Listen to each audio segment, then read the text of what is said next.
9ஆம் அதிகாரம். பின்பு தேவன் நோவாவையும் அவன் குமாரரையும் ஆசீர்வதித்து, நீங்கள் பலுகி பெருகி பூமியை நிரப்புங்கள். உங்களை பற்றிய பயமும் அச்சமும் பூமியிலுள்ள சகல மிருகங்களுக்கும் ஆகாயத்திலுள்ள சகல பறவைகளுக்கும் உண்டாகி இருக்கும். பூமியிலே நடமாடுகிற யாவும் சமுத்திரத்தின் மச்சங்கள் யாவும் உங்களுக்கு கையளிக்கப்பட்டன. நடமாடுகிற ஜீவ ஜந்துக்கள் யாவும் உங்களுக்கு ஆகாரமாய் இருப்பதாக. பசும் பூண்டுகளை உங்களுக்கு தந்தது போல அவைகள் எல்லாவற்றையும் உங்களுக்கு தந்தேன். மாம்சத்தை அதன் உயிராகிய இரத்தத்தோட புசிக்க வேண்டாம். உங்களுக்கு உயிராயிருக்கிற உங்கள் இரத்தத்திற்காக பழிவாங்குவேன்.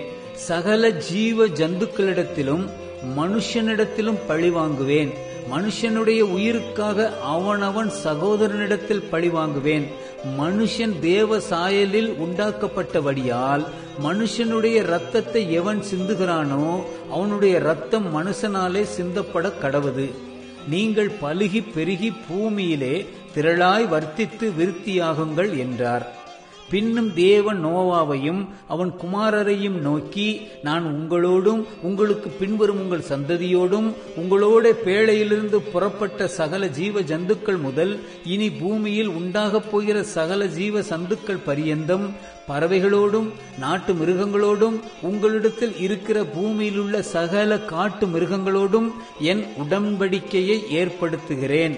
இனி மாம்சமானவைகளெல்லாம் ஜல பிரளயத்தினால் சங்கரிக்கப்படுவதில்லை என்றும் பூமியை அழிக்க இனி ஜலப்பிரளயம் உண்டாவதில்லை என்றும் உங்களோட என் உடன்படிக்கையை ஏற்படுத்துகிறேன் என்றார்.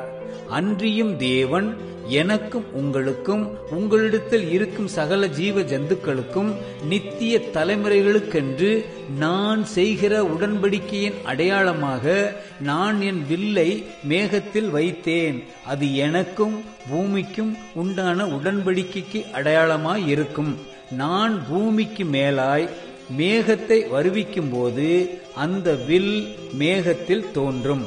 அப்பொழுது எல்லா மாம்ச ஜீவன்களையும் அழிக்க இனி ஜலமானது பிரளயமாய் பெருகாதபடிக்கு எனக்கும் உங்களுக்கும் மாம்சமான சகல ஜீவ ஜந்துக்களுக்கும் உண்டான என் உடன்படிக்கையை நினைவு கூறுவேன்.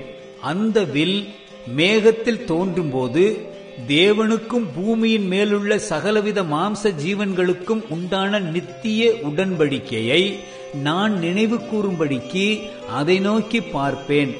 இது எனக்கும் பூமியின் மேலுள்ள மாம்சமான யாவுக்கும் நான் ஏற்படுத்தின உடன்படிக்கையின் அடையாளம் என்று நோவாவோட சொன்னார்.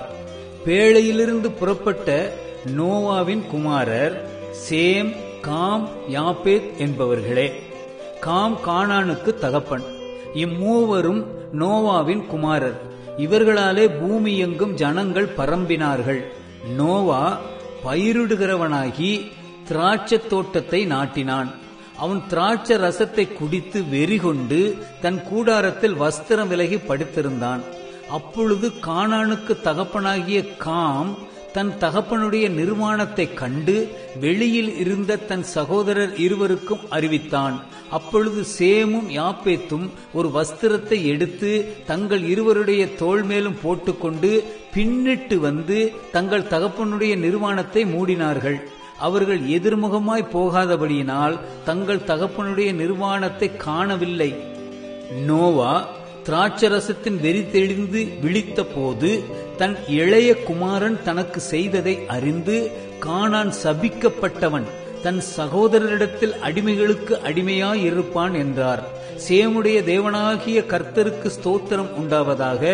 கானான் அவனுக்கு அடிமையாயிருப்பான். யாப்பேத்தை தேவன் விருத்தியாக்குவார். அவன் சேமுடைய கூடாரங்களில் குடியிருப்பான். கானான் அவனுக்கு அடிமையாயிருப்பான் என்றான். ஜலப்பிரளயத்துக்கு பின்பு நோவா 350 வருஷம் உயிரோடு இருந்தான். நோவாவின் நாட்களெல்லாம் 950 வருஷம். அவன் மரித்தான்.